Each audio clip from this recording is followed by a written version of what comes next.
The world is changing at a dizzying pace, yet one struggle remains constant: the difficulty modern men face in finding themselves within it. Too often, we encounter bodies that are fully grown, but souls that feel fragile, confused, and lost. They may be intelligent, creative, kind, even charismatic, and at the same time emotionally unstable, dependent, reluctant to take responsibility, or absorbed in fantasies and virtual worlds. Where does this come from? Why does a man of 30 sometimes behave as though he were still 15? Why does the so-called stronger sex so often flee from pain, from challenge, from intimacy? And why does this hurt the people closest to them so deeply? This video is not only for men. It is for anyone who wants to look deeper into the male soul. For those who live with men, raise sons, fall in love, feel disappointment, long to support or forgive, and for those who themselves wrestle with that inner tension between the desire to grow up and the fear of facing reality. This is the channel Procrustean Bed. My name is Roman, and I want to begin with a small apology. To soften my strong accent, I use AI narration. I hope this doesn't diminish your experience of the video. Also, if you enjoy this work, please give it a like and leave a comment so it doesn't vanish into YouTube's endless abyss of recommendations. We will be speaking about the phenomenon of puer aeternus, the eternal youth, a man who has reached adulthood in body, but has never crossed the deeper psychological threshold into maturity. This figure does not live only in fairy tales or in the myth of Peter Pan. It is a living inner presence in millions of men, torn between freedom and responsibility, between dream and fear, between the pull of the maternal shadow and the urge to build something of their own. We will draw on the depth psychology of Carl Jung, Marie-Louise von Franz, Viktor Frankl, Erich Fromm, and other thinkers. Together, we will explore the roots of this immaturity, the absence of initiation, the loss of the father's example, and the profound existential longing that hides beneath a surface of lightness or disdain. This will not be an easy journey, but it is a necessary one, if we wish not only to understand why men sometimes remain as they are, but also to see who they can become when they stop running away and begin to live consciously. The image of the eternal boy is not just a poetic metaphor or a literary trope. In psychology, there is the term puer aeternus, from Latin, eternal child or eternal boy, used to describe an adult, usually a man, who has not achieved psychological maturity. It is a personality caught in the shadow of a dream, constantly avoiding limits, unable to endure routine, fearful of commitments, quick to lose interest in any long-term endeavor, and always searching for something better. On the surface, the puer can appear magnetic. He often carries a vivid imagination, natural charisma, and sharp intellect. There is a lightness about him, a curiosity and energy that can ignite others.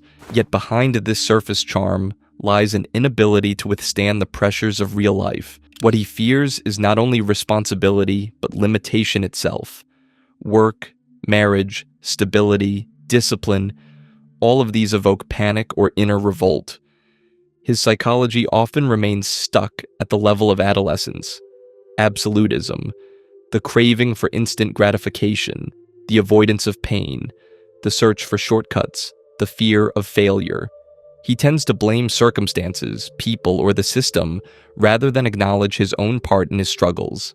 His life becomes a cycle of emotional highs and emptiness, visions of a grand future, and fear of taking the first step toward it. The puer is someone who lives in potential, but rarely sees anything through. He may change passions, professions, partners, or places of living, always convinced that just beyond the horizon lies the perfect life that will finally reveal him fully. Yet every new beginning usually ends the same way, in escape or disappointment. Carl Jung observed that within every man lives both the youth and the elder. The task is not to destroy the inner puer, but to integrate him into a whole personality. For the eternal boy is also a source of creativity, intuition, and inspiration. But when this part dominates and dictates one's life, a man loses solid ground. He ceases to truly live because he is afraid to choose. And without choice, there can be no authentic self. When we speak of the infantile man, we cannot ignore the root from which this psychological pattern so often grows, the maternal complex. It is here that the story begins for many inner conflicts, fears, and fragile identities. Throughout human history, the mother has always been the first figure of attachment, the source of safety, nourishment, and warmth. In the earliest years of life, a child is completely dependent on her. Her gaze, her touch, her responses shape the child's very first model of reality, and that is as it should be. But what happens when this bond does not evolve with age? When it leaves a man permanently bound, emotionally, to his mother or to her inner image? Psychologists such as Marie-Louise von Franz have argued that a strong maternal complex in a man is not simply about his literal relationship with his mother. It is about a deeper inner dependency on the feminine as a symbol of protection, comfort, and the idealized paradise he does not want to leave. Such a man may cling tightly to his mother, or on the surface rebel against her. Yet the essence remains the same. His psyche has not separated itself from the maternal field. His choices are often driven by an unconscious longing to stay within the zone of safety, to avoid risk, to avoid the big world that feels unpredictable and frightening. This also explains why so many men, as adults, unconsciously seek not a partner, but a mother in their relationships with women. They expect a woman to protect them, to understand them without words, to forgive everything, to inspire and endure, to play the same role their mother once did. But such relationships are destined for disappointment. A woman cannot and should not be a substitute for his mother, just as a man cannot remain a child within a partnership. Carl Jung wrote that dependence on the mother is not simply emotional attachment, it is also fear of freedom. For to be free means to take responsibility for one's life, to choose, to make mistakes, to suffer, and through it all, to grow. The immaturity that grows out of this complex does not always appear weak. Often these are active, even outwardly successful men who nonetheless avoid deep intimacy or commitments that require stability.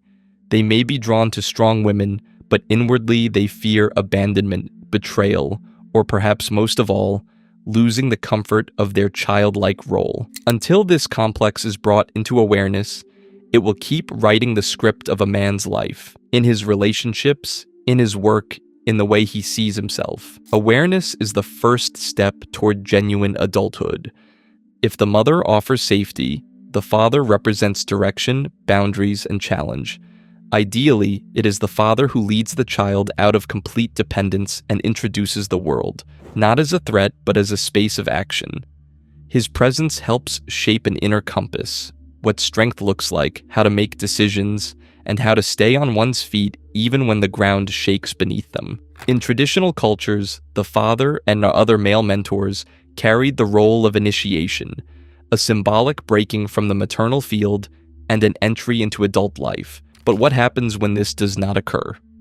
When the father is absent, physically or emotionally cold, invisible, or weak, in place of an inner core, the boy is left with emptiness. Psychotherapist Sam Osherson, in his book Finding Our Fathers, cites striking statistics.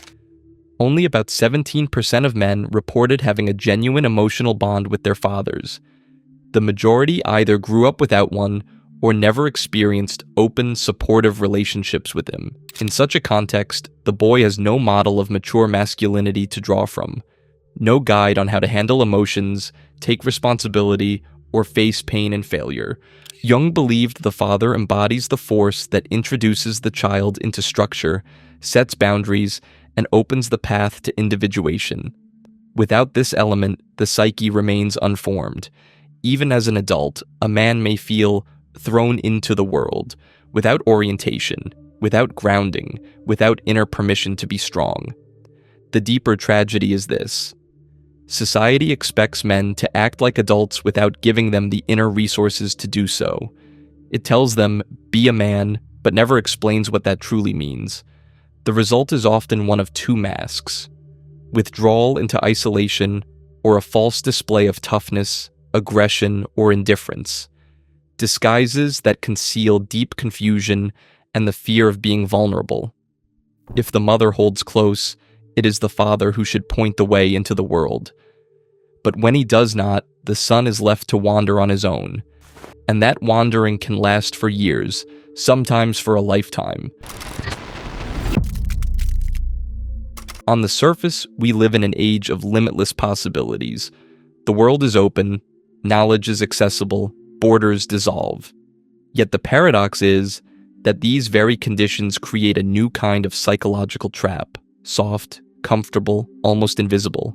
And inside this trap, immaturity ripens.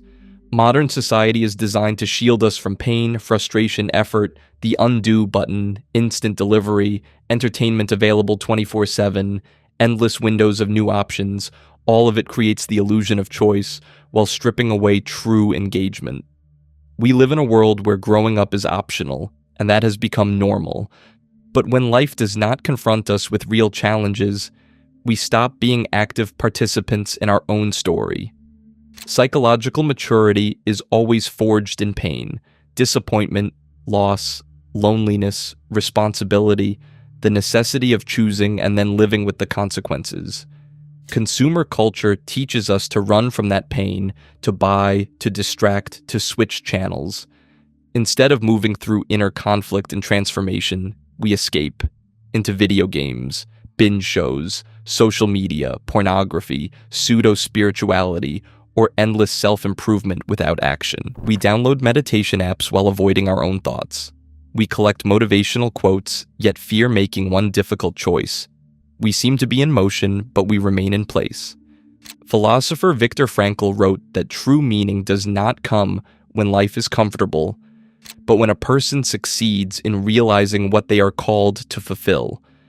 To do that, one must step out of the shadow of ease, irresponsibility, and the neatly packaged immaturity that whispers, "You still have time. Later. Tomorrow. Someday." This is especially visible among men who were never taught how to be mature. They were given freedom, but not structure. And without an inner compass, freedom turns into aimless drifting. Without limits, one never learns discipline. Without hunger, one never learns to work. Without pain, one never learns compassion. We fail to grow up not because we cannot, but because the modern world has created every condition for us to avoid it. Yet avoidance is only ever a temporary relief. The longer we postpone maturity, the harsher the moment when reality finally knocks on the door. Escape is not always a literal flight. Sometimes it happens inside. A person may appear active, even successful, while inwardly hiding, avoiding, running from the deeper encounter with themselves. In the case of the puer aeternus, this escape has a name, the spirit of regression. Carl Jung described it as the unconscious pull to return to a state where there are no choices, no struggles, no responsibilities. The pure longs to live in potential, not in realization. He feels safe among dreams, plans, and inspiration. But when it comes to decisions, discipline, or constancy, panic sets in.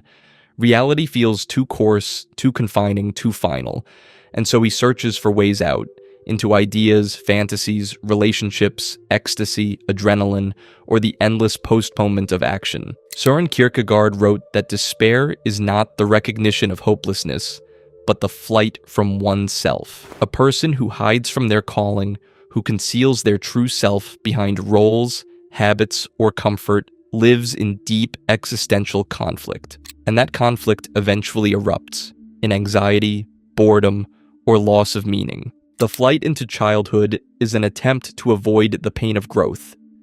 But real development always requires the death of illusions. Psychological maturity means staying with discomfort, accepting tension, learning to endure contradictions. Erich Fromm wrote that freedom without responsibility is not liberation, but the tyranny of emotions. And here lies the great illusion of the modern puer. He believes himself free, while in fact imprisoned by fear. Jung called this an unconscious surrender to the mother archetype, the desire to be absorbed, protected, embraced by a world that demands nothing in return. A person in this state hopes that external circumstances will resolve their inner conflicts, that someone will appear to guide, rescue, inspire. But no one comes, and the fatigue only deepens. The exhaustion of a life in which one seems present but never truly acts. Escape is a form of betrayal, a betrayal of the soul. It robs a person of the chance to feel the true joy of experience fully lived. In the short term, it creates an illusion of safety, but over time it becomes a cage. No walls, yet bars invisible and unbreakable. For millennia, most cultures shared one thing in common: the rite of initiation that marked the passage from childhood to adulthood. This was not simply ritual, it was a deeply psychological event, reshaping the inner structure of the self. Without it, a boy was not considered a man, no matter his physical maturity. Mircea Eliade, in his work Rites and Symbols of Initiation, describes the typical pattern of these passages. A boy was taken from his home at night, often kidnapped symbolically by the elders of the tribe. He was cut off from his mother, removed from the familiar, and plunged into a space of symbolic death. Darkness, silence, the unknown. It could be a cave, a forest, a camp, a ritual chamber. The goal was clear: to destroy the old identity and prepare the ground for a new one. Then came the period of instruction. The young man was taught the essentials of life and death, of nature, of relationships, of work, of spirit. It was not a lecture. It was learning through ordeal, through trial, through pain. Knowledge was not only told, it was lived. And in the process, the boy did not just learn, he was transformed. The final stage was the ritual of return. The young man came back to the tribe no longer who he once was. And most important of all, the tribe recognized his new role. From that moment, expectations shifted. Responsibilities were laid upon him. He was no longer a boy. He had become a bearer of responsibility. In the modern world, such rights have almost vanished. We receive a passport at 16, a right to vote at 18, a diploma at 22. But no one leads us through the symbolic death of the old self. No one prepares us for the loss of the child's way of seeing the world. We have not been trained to endure, to wait, to struggle, to fail, and begin again. We became adults in form, but not in essence. This is what creates the inner fracture. Many men feel as though they have never been initiated, as if something essential is missing: an anchor, a backbone, a permission to truly be a man. They carry an invisible emptiness inside, often trying to fill it with external achievements. But no status, no salary can ever replace the absence of a deep inner passage. We lost the ritual, and with it, the language by which the soul once knew it had grown up. Now each person is forced to create his own initiation, through experience, through crisis, through the conscious reshaping of his life. When initiation never happens, the transition to maturity does not become transformation. It becomes emptiness that eats from within. A man may grow physically, but his inner world remains untouched, as if the soul is still waiting for someone to say, "Now you are an adult. Now you may begin," but no one says it. No one acknowledges it. No one sees it. This creates what might be called the trauma of the uninitiated, a deep existential sense of never having entered one's own life, as if one has lived already, but cannot remember when it truly began, as if one studies, works, builds relationships, but all without inner ground, without a clear I at the center, a life where the main character is absent. Such a man often feels superfluous, inadequate, unfit for the real world. He may be intelligent, kind, talented, yet his will is paralyzed. He does not believe in his own capacity to decide, to create, to finish what he starts. Life feels like theater, where he sits in the audience rather than on the stage, and so the psyche seeks compensation. Two shadows emerge: exaggerated masculinity or total withdrawal. In the first, the man tries to prove his realness through displays of toughness, control, superiority. In the second, he surrenders, retreating into video games, pornography, consumption, addictions, places where nothing must be chosen. These men often fear failure not because of the pain, but because they do not believe in recovery. They have never seen an example of how falling can turn into wisdom. They never went through an initiation where mistakes are not shame, but lessons. They do not know that fear itself can be a doorway to new strength. Sometimes such a man does not even realize that anything is wrong. He simply feels a strange fatigue with life, a constant boredom, a quiet apathy, an inner emptiness. He avoids deep conversations, intimacy, commitments. He may joke that life is just a game, but inside he is terrified of entering it for real. This trauma is silent. It does not shout. It does not demand. It does not dramatize. It simply does not allow growth. And until a man confronts it face to face, he will continue to live on the margins of his own existence. So what can a man do when he feels that life is not his own? That something essential has passed him by? The answer is not in social media advice, not in lists of habits for success, not in chasing perfect motivation. The answer lies in myth. In the ancient structure humanity has embedded for millennia in the stories of heroes, seekers, prophets, and warriors. American mythologist Joseph Campbell described the monomyth, the universal hero's journey that appears in every culture and every faith. From Gilgamesh to Jesus, from Buddha to Luke Skywalker, every hero passes through the same stages: the call to adventure, the refusal, the crossing into the unknown, the confrontation with darkness, the victory or transformation, and the return, reborn, no longer the same.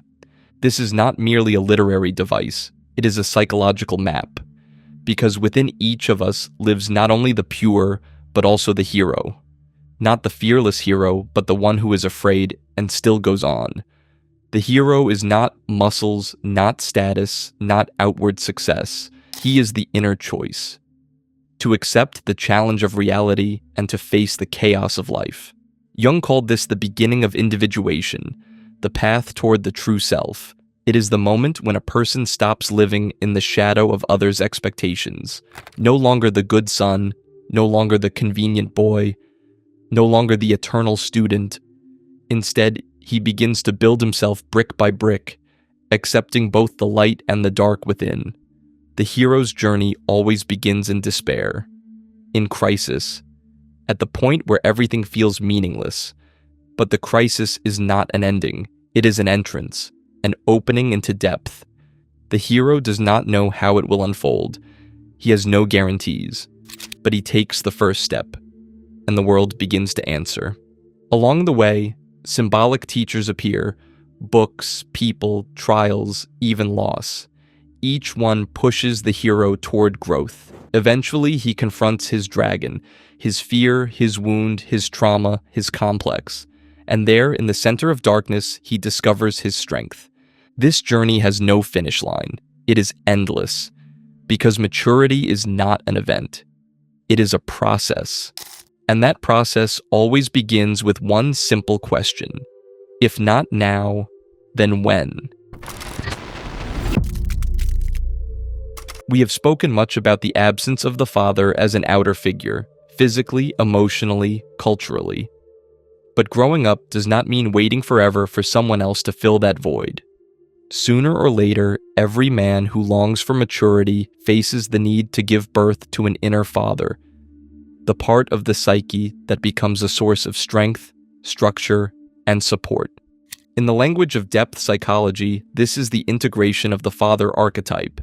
He no longer arrives from outside, not as an ideal mentor, not as a stern authority, not as a successful man on a magazine cover. He begins to speak from within, as the inner voice that can say, "I take responsibility. I will endure. I know what must be done." But how is the inner father formed? It is a process, and it begins with acknowledging one's own immaturity, without shame, without excuses. Only when a man honestly faces his confusion, his fears, his dependencies, his avoidance, can he finally say, "I need an inner core. and begin to build it. The first step is structure. Where there is no discipline, there can be no foundation. Simple routines, keeping promises, the ability to say no, these are not trivialities. They are the bricks of a new inner home. With every fulfilled decision, with every action that resists the pull of avoidance, a new man is born. The second step is self-acceptance. A father is not only strength, he is also compassion. The inner father does not belittle failure or strike the hand when something goes wrong. He says, try again. He acknowledges pain and does not flee from it. He allows vulnerability without losing dignity. The third step is orientation toward values. When a man forms his own principles, independent of trends, of his environment, of maternal expectations, he begins to live as a subject. This does not mean rigidity. It means depth. I know what I believe, and I am willing to live accordingly. In the end, the inner father is not about perfect strength. It is about resilience. It is about knowing that even when everything around you shakes, there is someone inside who holds steady. And with each passing day, that voice grows louder, clearer, closer, because that voice is you, your true self. The word masculinity has become controversial in today's world. It is often equated with toxic aggression or with the archaic role of the hunter of mammoths. As a result, many men either reject the idea of masculinity altogether or attempt to imitate it, exaggerated, external, rootless. But mature masculinity is not about raw muscles, not about conquering others, not about a loud voice or dominance. It is about presence, the capacity to remain at the center of the storm, to stay when it would be easier to run, to embody the quiet steadiness that proves nothing and yet speaks for itself. Mature masculine strength is not aggression. It is an inner foundation that allows a man to be both decisive and kind at once. It is the ability to hold tension, not only the external, but the emotional. It is the capacity to say, I take responsibility. I stay. I choose not loud bravado, but a quiet answer to life's challenge. Psychologist Robert Bly, in his book Iron John, wrote that modern men often get stuck between two extremes, either overly soft and passive or overly hard and cruel. But true masculinity does not live in extremes. It lives in integration of strength and empathy, clarity and flexibility, determination and vulnerability. Masculinity is also the ability to become a pillar for others without losing oneself, to be the one who does not break but who holds, to be present not only in body but in spirit. Sometimes it means being the one who sits in silence when words are unnecessary. Sometimes it means being the one who speaks the truth, even when it hurts. A true man is not the one who feels no fear, but the one who fears and still moves forward. He does not flee into comfort, shift blame, or wait for approval. He understands that strength is responsibility. There is no showmanship in such masculinity. It is born from experience, from loss, from pain, from failure, and that is why it is real. Because it is not about what you display. It is about who you become when no one is watching. It is impossible to speak of maturity without touching the subject of the shadow. In Jung's terms, the shadow is that part of the self we do not want to acknowledge. Our fears, aggression, weakness, shame, envy, laziness, all the aspects that do not fit into our ideal image. And yet these very parts, if left unrecognized, begin to rule us quietly from within. Within the modern man often live several shadows, different in form, but equally destructive. The first is the aggressor. He tries to cover his inner fragility with displays of strength, harshness, dominance. He fears his own vulnerability, so he strikes first. His shadow whispers, "If I am not strong, I will be destroyed." But this strength is only a mask. Behind it hides the pain of a child who was never fully loved. The second is the victim. This shadow shows itself in passivity, in shifting responsibility, in chronic dissatisfaction. This man believes life is unfair, that he has no power to change it. He avoids conflict, but inside, he boils. Outwardly, he may seem gentle and kind, but his shadow is filled with resentment, and one day it may erupt. The third is the indifferent one. This is the man who has lost faith. He expects nothing from himself or the world. He has switched off, living on autopilot, avoiding deep conversations, emotions, responsibility.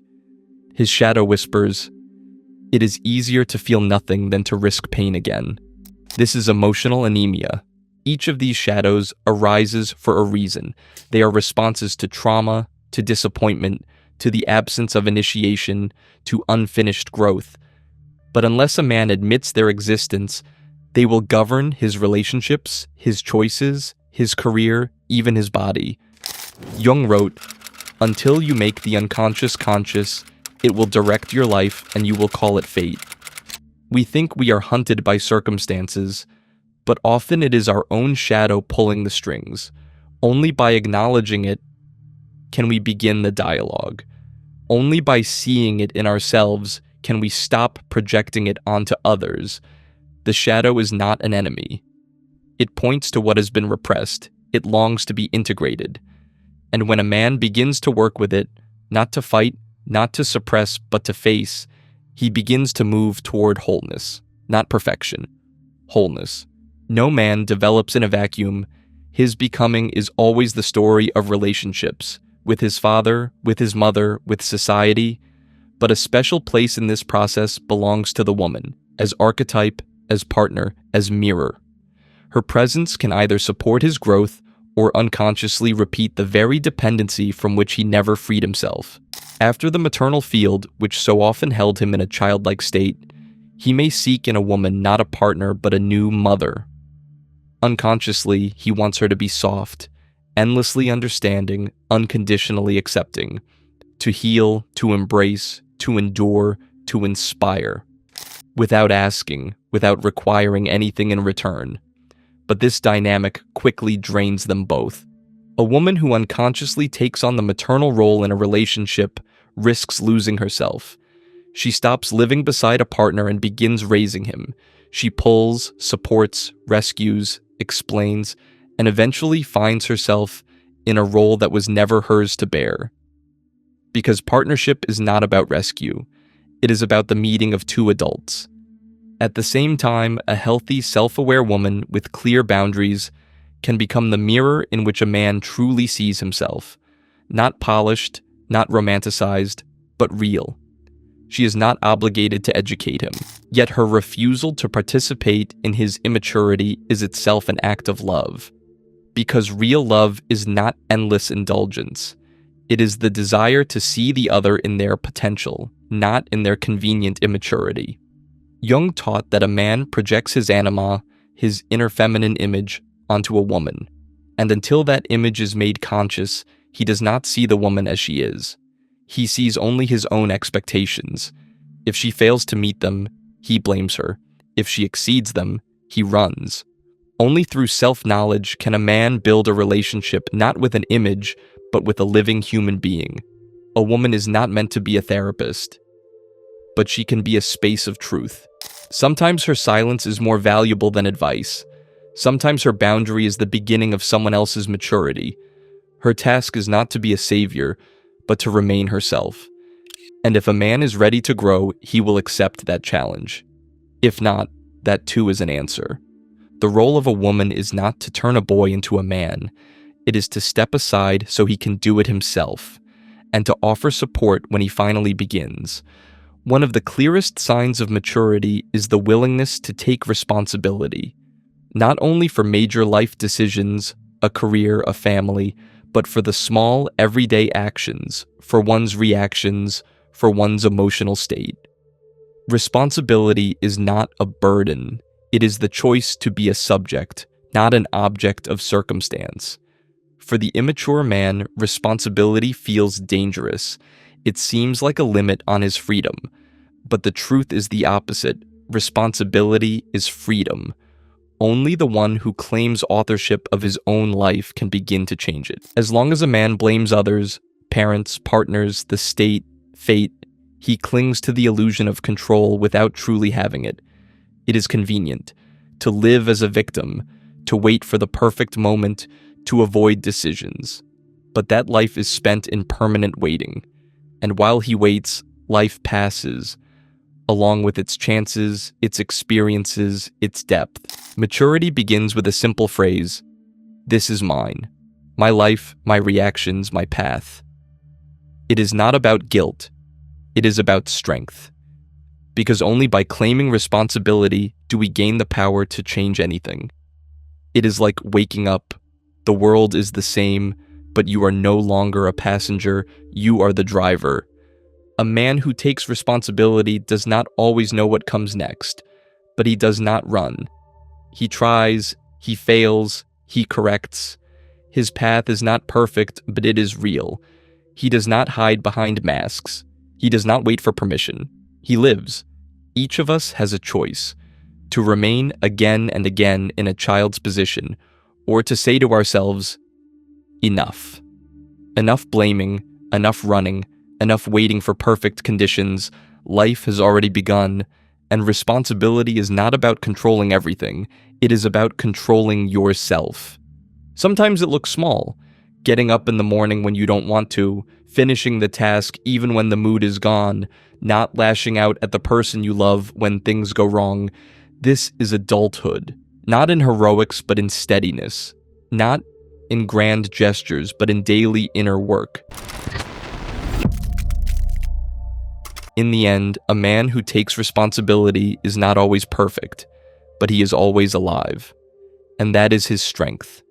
Deep down, many wait for the moment when everything falls into place. When the feeling arrives, now I am grown, mature, complete. And yes, sometimes it does appear, after a crisis, a loss, a bold step, an important choice, but it never lasts. Because maturity is not a destination, it is a path. There is no certificate of adulthood that someone will hand us on the right day. There is no clear line where real life begins.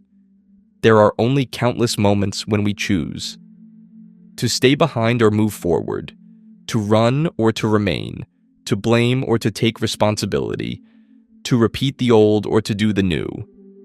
Maturity does not mean never failing. It means failing with dignity, the strength to say, "I was wrong," without losing yourself, the courage to admit fear without hiding behind cynicism, the softness that walks hand in hand with inner strength. Maturity is flexibility, not rigidity. A grown person does not always know the right way. They are simply able to learn. They are not afraid to change their mind. They do not cling to an image of themselves as if it were armor. They are alive, fluid, open. Carl Jung believed that true adulthood begins not when we achieve stability, but when we enter into dialogue with our own shadow, when we accept both light and darkness within. This act of embracing the fullness of the self is the foundation of wholeness. Yes, the path toward it is long, but it is not a road of suffering, it is a road of depth. Along this way, the need to prove strength disappears.